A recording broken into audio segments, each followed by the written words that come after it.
예, 시편 16편은 다윗의 믹담이다 이렇게 붙어 있죠. 표제입니다. 믹담은 히브리어로 황금의 시, 깊이 새긴 노래 이런 의미를 갖습니다. 그러니까 이 시편 16편은 다윗이 마음 깊이 새기고 생각하고 부른 노래다 이렇게 생각할 수 있습니다. 다윗은 생사의 경계에 있었습니다. 사느냐 죽느냐의 그 경계. 그 속에서 무엇이 자신에게 도움이 되었고 그 생사의 기로에서 그 어려움과 고통에서 누가 나를 건져내어 주었는지 자신의 삶에 찾아온 최고의 복에 대해서 고백하고 있습니다. 이 시의 배경은 다윗이 사울 왕에게 쫓기던 시절. 그러니까 다윗이 왕이 되게 해달라거나 내가 왕이 되고 싶다거나 나는 어릴 때부터 왕이 될 신분이다 이렇게 생각한 것이 아니라 아버지마저도 잊혀질 만큼 그냥 주목받지 못하던 아들이었는데 하나님이 콕 집어서 왕으로 삼겠다고 결정하신 거예요. 이스라엘의 나라를 완전히 새롭게 하겠다고. 누구를 통해서? 다윗을 통해서. 그러니까 사울 왕은 그걸 받아들일 수가 없는 거예요. 하나님이 이제는 내려와라. 이제는 다윗의 시대가 될 것이라고 이야기하는데 그걸 용납할 수가 없는 거예요. 그러니까 다윗만 제거하면 나는 얼마든지 계속해서 왕이 되겠다는 거죠. 왕으로 살아갈 수 있다는 겁니다. 그건 하나님의 생각과는 아무 상관없는 내 욕심, 내가 가지고 싶은 것, 그것들 주장하면서 다윗을 이제는 죽이겠다고 나선 거죠. 자, 이런 상황에서 다윗은 동굴 속에서 불안한 하루하루를 보내고요. 또 배신과 죽음의 위협, 그 가운데 바로 오늘 이 시편이 쓰여졌을 가능성이 높다라고 성경학자들은 말합니다. 다윗은 인간적으로 정말 힘들지 않았겠어요? 어떻게 이럴 수 있어? 어떻게 사람들이 이렇게 할 수 있어? 내가 뭘 그렇게 잘못했다고? 여러 가지 생각이 들어왔을 텐데 그는 1절에 이렇게 이야기합니다. 하나님이여 나를 지켜주소서. 내가 누구에게 피한다고요? 주께 피하나이다. 다른 데 피할 곳이 없어요. 이곳저곳 피할 곳이 있는데 그중에 내가 주께 피한 것이 아니라 내가 피할 수 있는 유일한 곳, 아니 거기밖에 없어서가 아니라 사실은 거기만이 안전하기 때문에, 거기만이 나의 진정한 피난처가 되기 때문에 다윗은 거기로 피하기로 결정했고, 내가 거기로 피할 때, 하나님께로 피할 때 하나님 나를 지켜주소서. 여러분은 뭐가 복이라고 생각하십니까? 세상은 복을 뭐니 해도 머니, 또 내가 하는 일에 성공, 성취, 건강, 인간관계, 많은 것들이 우리에게 있어서 복이라고 생각하는데 방금 말씀드린 것처럼 다윗은 오늘 이 시편의 말씀에서 주의 앞에는 충만한 기쁨이 있고 주의 오른쪽에는 또 왼쪽에는 내 삶에는 다름 아닌 영원한 즐거움이 있다라고 고백합니다. 어거스틴은 이 부분에 대해서 너무나 잘 설명합니다. 하나님께서 우리를 하나님을 위하여 지으셨어요. 누구를 위하여 지으셨다고요? 하나님을 위하여 지으셨어요. 그러니까 우리의 마음에는 하나님으로부터 채워지는, 다시 말하면 우리가 하나님 안에서 쉬기까지는 진정한 쉼이 없다라고 어거스틴은 말합니다. 내가 세상의 그런 복, 돈, 쾌락, 성공, 권력, 많은 것들로 내 그 비어있는 부분들을 채우면 안전할 거라고, 행복할 거라고, 즐거울 거라고 생각하고 하나라도 더 가지려고 합니다. 그게 생존에 필요한 것이니까요.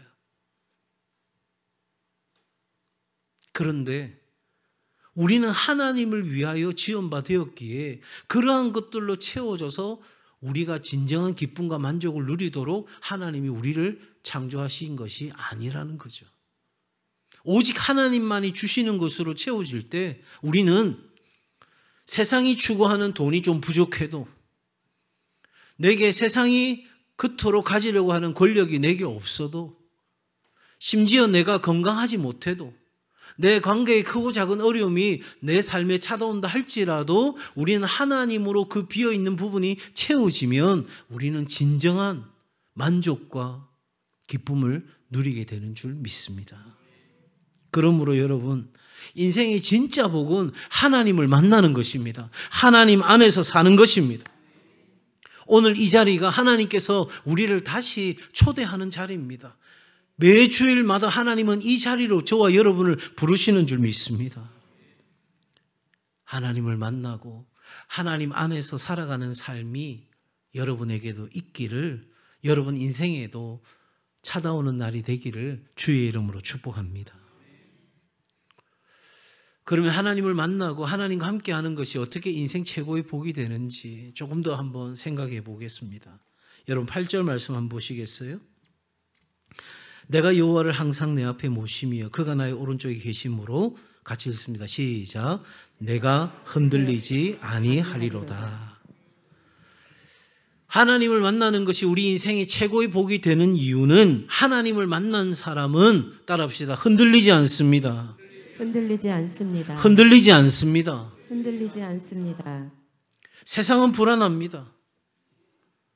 지금 TV 뉴스를 틀면 이 정치가 도대체 어떻게 가야 될지, 대통령이라는 자리가, 국가 최고 권력자가 늘 불안하지 않겠어요? 많은 정치인들이, 군인들이, 판검사들이 나라 곳곳에 일들을 책임지고 감당하는 사람들이 하나같이 다, 여러분, 뭔가 잡았다 생각하는 순간 온통 불안한 상황 가운데 지금 있지 않습니까? 돈은요, 건강은요, 관계는요, 내 미래는요, 어느 것도 여러분 영원히 안전한 것은 없습니다. 물론 이 자리에 계신 분도 목사님 제가 영원히 그렇게 안전할 거라고 생각하지는 않습니다. 그런데 여러분, 그것은 하루하루가 불안한 거예요. 한순간이 불안한 거예요. 그런데 여러분, 오늘 다윗은 우리에게 고백하기를, 하나님을 내 삶의 앞에 모시면 그렇게 살아가는 사람은 그 중심이 흔들리지 않는 거예요. 바람이 불면 겉은 흔들릴 수도 있어요. 파도가 일 수도 있고요. 그런데 그 중심은, 깊은 심에는 흔들리는 법이 없어요. 흘러가야 할 그 방향으로 유유히 흘러가는 것처럼. 다윗은 도망자였습니다. 지금 앞뒤 분간하기 힘듭니다. 내가 사는 것이 제일 중요한 순간입니다. 그런데 다윗은 하나님을 내 앞에 모셨다라고 고백합니다. 뒤에 따라오면서 내가 힘든 부분들을 해결해 주시는 해결사가 아니라 내가 항상 하나님을 내 앞에 모셨다는 겁니다. 무슨 말입니까? 어떤 상황 가운데서도 내가 하나님을 따라가는 삶을 결정했습니다. 내가 하나님만 따라가기로 선택했습니다. 이 고백이에요. 그러니까 항상 하나님을 내 앞에 모셨다고 하는 말은 어떤 공간적인 차원에서 이야기보다는 의식적인 임재, 내가 의식적으로 하나님과 동행하는 삶을 살았다는 거예요. 언제? 불안할 때, 두려울 때, 염려와 근심과 걱정이 가득 찰 때, 오늘 내가 사는 것을 담보할 수 없는 그런 상황에서 하나님을 자기 앞에 모셨다는 거죠. 다시 말하면 하나님이 나와 함께 한다는 지속적인 인식입니다. 보이지 않아요. 들리지 않아요. 하나님이 어디 있어? 하나님이 살아계시면 세상이 왜 이 모양 이 꼴이야? 내 삶은 어떻고? 내가 얼마나 성실하게 최선을 다해서 살았는데 내가 지금 와서 이렇게? 내 믿었던 시간들이 다 무슨 소용이 있어? 별 생각이 우리 마음에 다 들어오죠. 그러나 한 가지 확실한 것이 있습니다. 하나님을 내 앞에 모시고 하나님과 동행하고 하나님을 따라가고 그 하나님과 함께할 때 우리는 안전히 흔들림 없이 살아가게 될 줄로 믿습니다. 구약학 교수였던 존 골링게이는 이렇게 이야기합니다. 시편 16편은 안전이라는 단어를 쓰지 않지만 안전이라는 단어가 이 구절들 속에 없어요. 그런데 모든 절이 안전을 노래한다. 그 안전은 어떤 피난처, 어떤 장소, 어떤 하나의 내 삶 가운데 일어나는 해프닝이 아니라 바로 하나님의 임재, 하나님과 동행하고 있다는 의식 속에서 이 안전이 우리에게 찾아온다는 거예요. 이처럼 하나님을 만난 인생은 그 기초를 하나님께 두기 때문에 위기가 와도 무너지지 않습니다. 바다 한가운데 파도는 거셀지라도 닻을 내린 배는 떠내려가지 않는 거죠. 하나님은 우리의 인생이 거센 바람과 폭풍 후에 떠내려가지 않도록 안전하게 내려진 닷과 같습니다. 그러니 여러분, 하나님을 만나는 것이 인생 최고의 복입니다. 흔들리지 않습니다. 안전합니다. 우리의 삶에는 하나님과 동행하는 그 의식 속에서, 그 믿음의 선택과 고백 속에서 우리에게 그 삶은 그냥 뜬구름 잡는 먼 산 위에 있는 것이 아니라 우리의 삶의 현장에서 경험되어진다는 것을 잊지 않았으면 좋겠습니다. 두 번째로 여러분, 하나님을 만나는 것이 우리 인생 최고의 복이 되는 이유는 하나님을 만난 사람은 앞서 말씀드린 것처럼 흔들리지 않고 그 중심에 하나님이 계심으로 안전하고 보다 더 복된 걸음을 걸어갈 뿐만 아니라 그 삶에 참된 기쁨으로 충만하기 때문입니다. 자, 9절을 보십시오. 나의 마음이 뭐하고? 기쁘고 나의 영도 뭐하며? 즐거워하며 내 육체도 어떻게? 안전히 살리니. 하나님이 함께 하실 때 우리의 영혼이 기쁘고 몸도 평안한 놀라운 일이 일어납니다. 그 말이 병이 나에게는 찾아올 수 없다거나 힘들고 어려운 슬픈 일이 나에게 있을 수 없다는 이야기가 아니라 슬픔도 찾아오고 뜻하지 않은 병도 찾아오겠지만 궁극적으로 우리를 흔들리지 않게 하시는 하나님은 우리를 철저하게 지키시고 돌보신다는 거예요. 이사야서 26장 3절입니다. 주께서 심지가 견고한 자를 평강하게 지키시리니 이는 그가 주를 신뢰함이니이다. 우리가 하나님을 신뢰함으로 바로 그렇게 우리로 하여금 흔들리지 않고 우리의 피난처가 되고 우리의 안전에 계시는 그 하나님을 신뢰함으로 그 하나님이 우리에게 약속하신 것은 평강으로 마음의 편안함으로 우리를 지키시겠다는 하나님의 약속이죠. 빌립보서도 말합니다. 모든 지각에 뛰어난 하나님의 평강이 너희 마음과 생각을 지키시리라. 그러니 우리가 하나님을 믿고 하나님을 따라가고 하나님을 붙들고 살아갈 때 우리의 마음과 생각이 지켜지는 일. 한번 생각해 보세요. 모든 것 마음 먹기에 따라 다르다고 이야기하잖아요. 그런데 마음 한번 잘 먹는 것, 생각 한번 잘하는 것이 우리 인생에 얼마나 놀라운 결과를 가져오는지 우리는 압니다. 그런데 하나님께서 그 생각과 마음을 지켜주신다니 여러분, 우리의 삶에는 영혼은 노래하고 몸은 쉼을 얻는 복된 일이 있게 될 줄로 믿습니다. 세상의 것들이 우리를 기쁘게 할 수 있죠. 행복하게 할 수 있습니다. 그러나 그건 잠시입니다. 그리고 그건 부분적인 것입니다. 그러나 하나님과 함께 할 때 하나님이 우리에게 주시는 그 모든 것은 우리의 전 존재를 회복시키시는 역사를 가져옵니다. 그러기에 인생의 기쁨은 환경이 아니라 하나님의 동행에서 온다는 것입니다. 진짜 기쁨은 문제없는 삶이 아닙니다. 그걸 바라는 건 우리의 어리석은 기대입니다. 삶은 문제의 연속입니다. 그런데 여러분, 그 문제 앞에서 우리가 하나님과 동행할 때 어떤 일이 일어나느냐? 하나님은 우리에게 응답하시고 우리에게 은혜를 베푸시고 우리 삶 가운데 역사하는데 거기에는 세 가지 중요한 하나님의 역사의 리듬이 있어요. 가르쳐 드렸죠?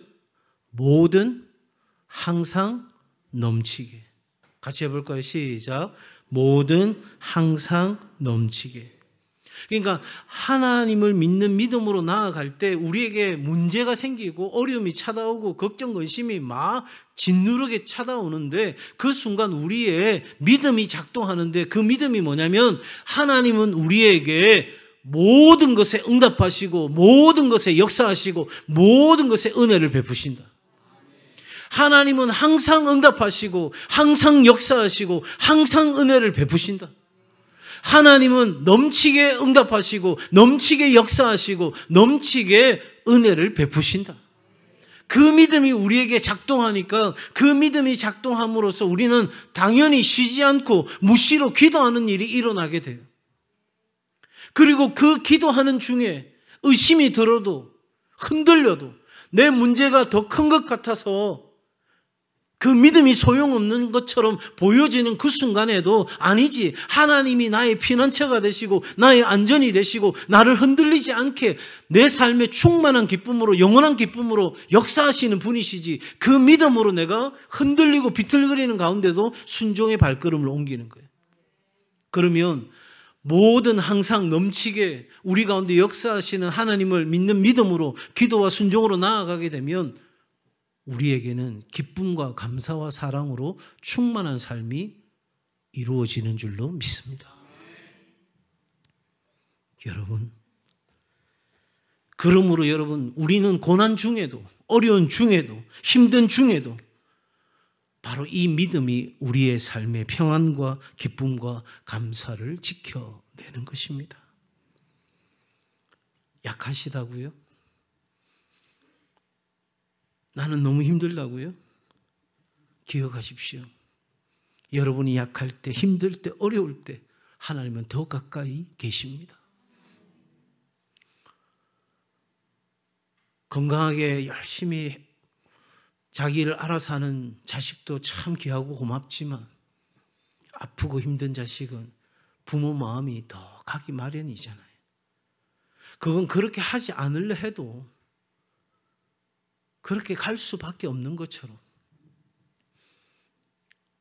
하나님이 차별하시는 것이 아니라 내가 연약하면 연약할수록 하나님은 더욱더 나와 함께 하셔서 나를 북돋워 주시고 우리 인생에 필요한 에너지를 새롭게 하시는 역사가 있게 되는 줄 믿습니다. 여러분, 그 하나님이 느껴지지 않는다고요? 그 하나님이 나는 다 모르겠다고요? 여러분이 느껴지지 않아도 몰라도 심지어 그 하나님 진짜 살아계실까 의심하고 있어도 하나님은 여러분 곁에서 일하고 계십니다. 그러기에 영혼의 기쁨은 어떤 상황이나 감정 이것이 아니라 내 삶에 지금도 하나님이 역사하신다는 믿음에서 오는 거예요. 예수님을 믿는다고 말해도 예수님을 따라간다고 해도 이 믿음의 확신이 없다면 흔들리고 불안한 겁니다. 하나님이 돌보신다고 약속했음에도 불구하고 그 약속을 신뢰하지 않으면 흔들리는 겁니다. 내가 너 책임져 줄게 말씀하셔도 그 말 못 믿으면 불안한 거죠. 평안은 환경이 바뀌어서 생기는 것이 아니라 내 안의 중심이 하나님께 맞춰질 때 생기는 것입니다. 하나님과의 동행에 마음을 맞추고 발걸음을 같이 걸어가는 이 영적 정렬이 쫙 되는 순간 우리에게 평안과 기쁨이 하늘로부터 오는 겁니다. 내가 기뻐하자, 감사하자, 평안하자, 더 사랑하자 그렇게 내가 의지로 만들어내는 것이 아니고 내 영혼이 하나님의 마음과 주파수가 맞아지면 내 발걸음이 주님의 동행과 함께 걸어가는 발걸음이 되면 여러분, 하늘로부터 신령한 복이 내게 찾아오는 거예요. 그리고 예수님을 만난 사람에게는 인생에 찾아오는 죽음이라는 두려움마저 기쁨으로 바뀝니다. 우리가 하나님과 함께 할 때 가장 절망적인 상황이 죽음이죠. 다 끝나는 것입니다. 다 끝나는 것이라고요. 그런데 하나님은 그 인간의 가장 큰 절망, 그 죽음마저도 생명으로 바꾸십니다. 기쁨이 되게 하십니다. 그러므로 여러분, 하나님을 만난 사람은 한번 따라합시다. 영원한 생명을 얻습니다. 영원한 생명을 얻습니다. 11절입니다. 주께서 생명의 길을 내게 보이시리니 주의 앞에는 충만한 기쁨이 있고 주의 오른쪽에는 영원한 즐거움이 있나이다. 하나님은 우리에게 생명의 길, 구원의 길을 보여주시는 분이십니다. 누구를 통해서요? 예수 그리스도를 통해서. 요한복음 14장 6절, 내가 곧 길이요 진리요 생명이니 나로 말미암지 않고는 아버지께로 올 자가 없느니라. 여러분, 하나님은 우리를 미로에다가 던져놓고 길을 찾으라는 분이 아니십니다. 야, 내가 너 던져놓을 테니까 네가 알아서 어떻게든 그 미로에서 길을 찾아서 나와. 그런 분이 아니십니다. 우리에게 길을 보여주십니다. 너무나도 확실하고 명쾌하게 우리에게 길을 보여주십니다. 우리가 그 길을 가지 않으려고 해서 문제지, 예수님을 통해서 우리에게 하나님께로 가는 그 길을, 영원한 생명을 얻는 그 길을 우리 가운데 보여주신 겁니다. 우리가 그 길로 가게 되면 우리는 진리의 길을 걷게 될 것이고 우리는 곧 생명을 얻는, 영원한 생명을 얻는 길을 걸어가게 되는 것이죠. 그러므로 여러분, 우리가 예수님 안으로 들어가고 예수님이 내 안에 들어오심으로 우리는 삶을 얻고, 우리가 예수님께 멀어짐으로 우리는 물을 떠난 물고기처럼 죽음을 맞이하게 되는 것이죠. 사랑하는 여러분, 하나님은 저와 여러분에게 살 길을 열어주셨습니다. 그 길은 예수 그리스도의 십자가로 열렸고 부활의 능력으로 이어지고 성령의 임재 안에서 지금도 우리로 하여금 걷게 하는 길입니다. 이처럼 예수 그리스도를 통해 우리에게 죽음 이후의 삶을, 영원한 삶을 약속하셨어요. 사도 베드로는 사도행전 2장 25절 이하에서 20편 16편의 말씀을 인용합니다. 그리고 베드로 사도는 이 부분을 예수 그리스도의 부활의 예언으로 해석합니다.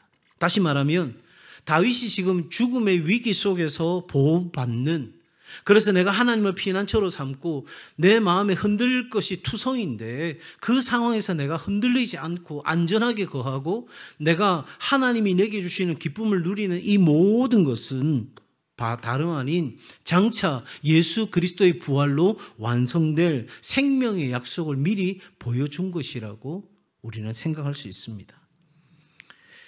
복음주의 신학자 존 스토트는 이렇게 말합니다. 시편 16편은 다윗의 신앙에서 시작해 예수의 부활을 예언하고 성도의 부활 소망으로 완성된다고 말합니다. 참으로 귀한 고백이죠. 여러분, 하나님을 만난 사람은 오늘도 그리고 죽음 이후에도 영원히 복된 사람, 인생 최고의 행복을 누리는 사람인 줄 믿습니다.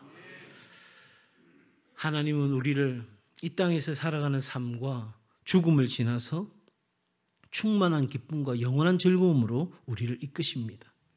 충만한 기쁨, 빈틈없는 기쁨이에요. 뭔가 부족함이 있는 그런 기쁨이 아니라 꽉 차 있는 기쁨이에요. 바늘 하나 들어갈 수 없는 충만한 기쁨이 누구에게 있다고요? 하나님께 있습니다. 그리고 그 기쁨은 그냥 어제, 오늘, 내일 정도 차원에서 머무는 것이 아니라 영원으로 이어지는 지속적인 기쁨입니다. 여러분, 그러니 충만한 기쁨이 있고 영원한 즐거움이 있다면 인생 최고의 복이 아니겠어요? 뭘 먹어도 맛이 없고 뭘 들어도 우습지도 않고 남들이 다 웃는데도 나는 우울하다면 내가 재산을 태산같이 쌓아 놓았다 한들 무슨 소용이 있겠어요? 사랑하는 여러분, 하나님은 오늘 이 아침 바로 이 충만한 기쁨으로 영원한 즐거움이 있는 자리로 여러분을 초대하십니다. 그 인생의 복을 붙잡는 길은 딱 하나입니다. 예수 그리스도를 믿음으로, 예수 그리스도를 따라감으로, 예수 그리스도와 함께 걸어감으로 그 모든 복은 다름 아닌 나의 복이 될 것입니다. 저는 이 아침에 나온 여러분 모두가 그 복을 놓치지 않고 꽉 붙잡으시기를 주의 이름으로 축복합니다. 때로는 우리의 믿음이 약해서 흔들리고 그 기쁨과 즐거움을 잃어버릴 때도 있겠지만, 그러나 하나님은 나에게 충만한 기쁨과 영원한 즐거움을 주시는 분이심을 믿고 오늘 하루도 어떤 어려움 중에도, 어떤 고난 가운데서도, 어떤 슬픔 중에서도 하나님 앞에 그 기쁨을 누리는 최고의 복으로 충만한 그런 여러분의 삶이 되고 가정이 되고 일터가 되기를 주의 이름으로 축복합니다.